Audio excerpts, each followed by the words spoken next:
Guys, welcome to my channel. In this video I am going to discuss about AWS CLI. So let's get started. So what is AWS CLI? CLI stands for Command Line Interface.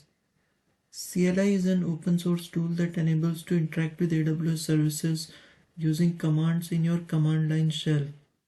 For example, command prompt or PowerShell in Windows, or Linux shell or Mac OS command line.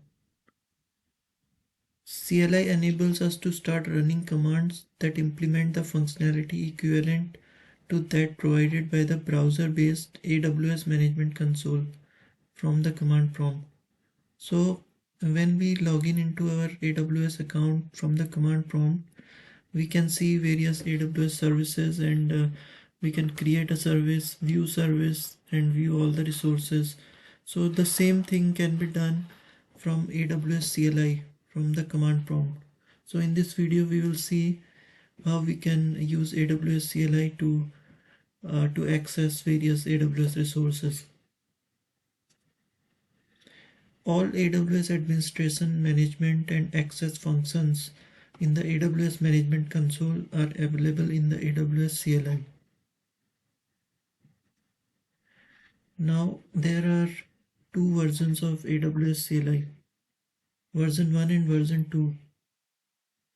Version 2 is the most recent version of AWS CLI and supports all of the latest features. Supports all of the latest features means all the services that are available in AWS Management Console that we see, those services are available in AWS CLI version 2. Some features introduced in version 2 are not backported to version 1, so you must upgrade to access those features. It means if you are using version 1, then you would not be able to use all the features or all the APIs that are provided in version 2. So you must upgrade to access those features. Now, what are the prerequisites of using AWS CLI? First is you need an AWS account and IAM credentials to access AWS services with the CLI. When running AWS CLI commands, the AWS CLI needs to have access to those AWS credentials. As a security best practice, you should not use your root user credentials. You should create a user with least privilege to provide access credentials to the task you will be running in AWS. So we will see how to create a user with limited privileges and using that user's credentials to access AWS CLI. And then the next prerequisite is you obviously need to install AWS CLI to use it. Now let us jump in straight away into AWS CLI installation. So this is the page from Amazon documentation.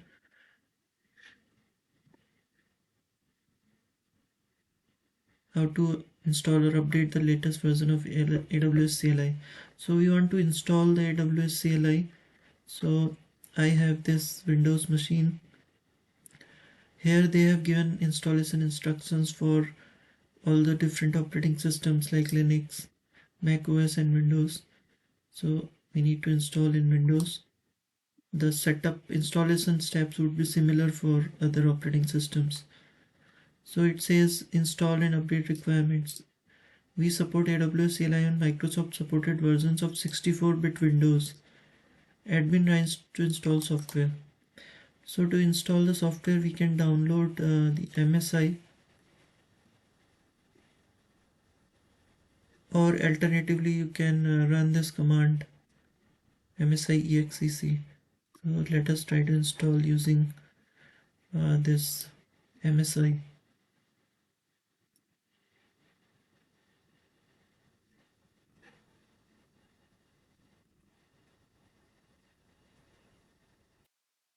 It's doing some computing. It is computing space requirements, taking a bit of a time. Yeah, migrating features. I think CLI is already installed in my machine. So in this setup wizard just do next. Next, it will install it on C program files, Amazon AWS CLI version 2. You can change the path if you want to install in any other location.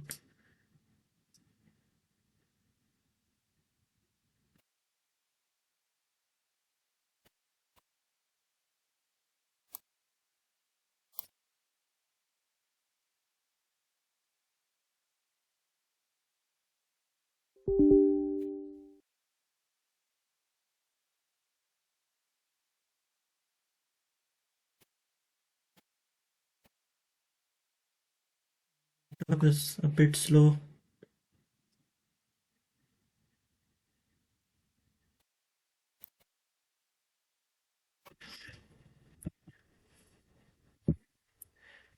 So CLI is now installing.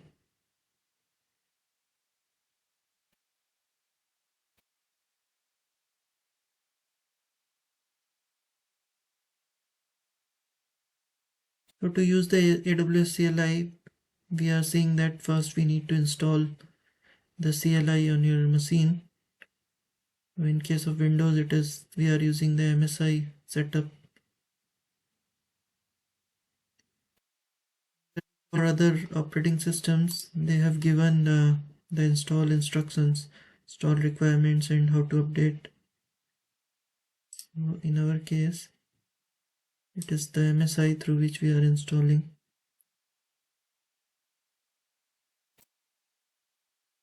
Meanwhile, let us go to the AWS console, and in the AWS console, as I said in the PPT, that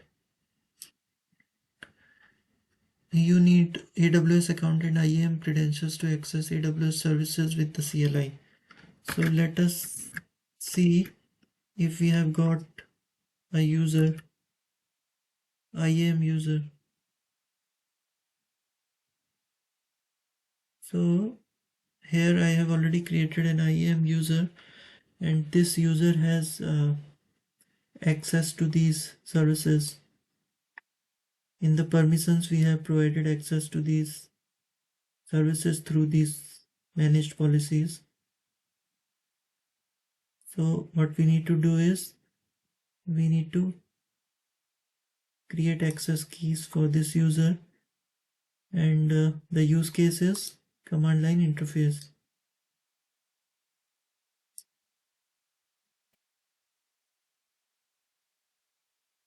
So my access key is created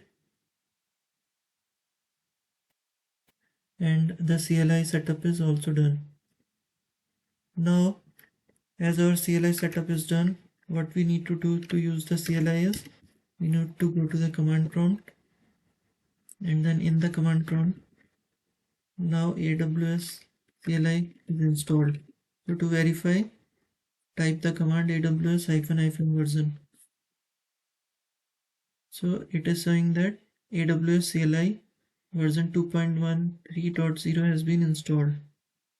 Now to use the AWS CLI, we need to configure the credentials. So the command would be AWS configure AWS access key ID. So here we need to provide the access key ID, and then AWS secret access key,